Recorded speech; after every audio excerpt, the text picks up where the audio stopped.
দেশে ফিরেই মাকে দেখতে রাজধানী স্কয়ার হাসপাতালে গেছেন ডাক্তার জোবায়দা রহমান। এ নিয়ে আরো জানাতে যুক্ত হচ্ছেন সহকর্মী শিউলি রায়। শিউলি, আপনি নিশ্চয়ই আমাকে শুনতে পাচ্ছেন? শিউলি, যেমনটি বলছিলাম, জোবায়দা রহমান তার মাকে দেখতে গেছেন স্কয়ার হাসপাতালে। কখন নাগাদ তিনি স্কয়ার হাসপাতালে গেছেন এবং সেখানকার পরিস্থিতি কি আমাদেরকে জানাবেন?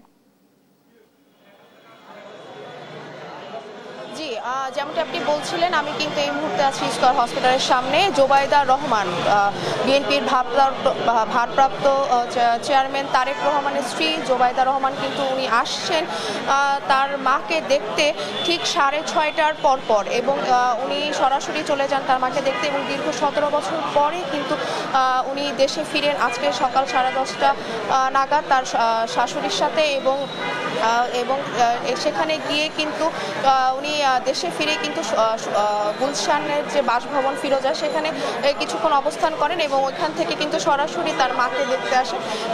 আমরা জানতে পারি যে গত 2 মে কিন্তু আসলে হচ্ছে গিয়ে তার জোবায়দা রহমানের যে মা, উনি কিন্তু অসুস্থ হয়ে পড়েন এবং অসুস্থ হয়ে পড়ার পরে কিন্তু তাকে হচ্ছে চিকিৎসাধীন রাখা হয়েছে। এছাড়াও কিন্তু সে যে অসুস্থ, সেই অসুস্থ কিন্তু হচ্ছে উনি কিন্তু বার্ধক্যজনিত কারণবশত তাকে হচ্ছে গিয়ে হসপিটালে ভর্তি করানো হয়। এছাড়াও ডাক্তারের হচ্ছে গিয়ে চিকিৎসাধীন উনি রয়েছেন।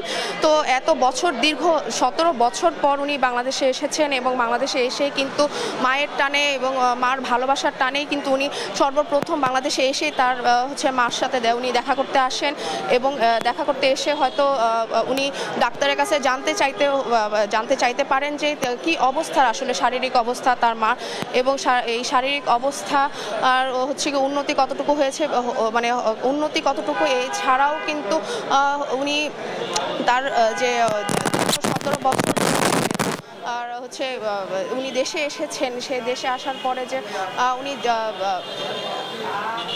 সার্বিক পরিস্থিতি উনি আসলে জানতে চান। এছাড়াও হচ্ছে গিয়ে জোবায়দা রহমান যে উনি স্কয়ার হসপিটালে আসবেন সেই ব্যাপারে কিন্তু আসলে হাসপাতাল কর্তৃপক্ষ থেকে শুরু করে আইন শৃঙ্খলা বাহিনী হচ্ছে কড়া নিরাপত্তা ছিল এবং কড়া নিরাপত্তার মাধ্যমেই কিন্তু আসলে উনি স্কয়ার হসপিটালে আসেন।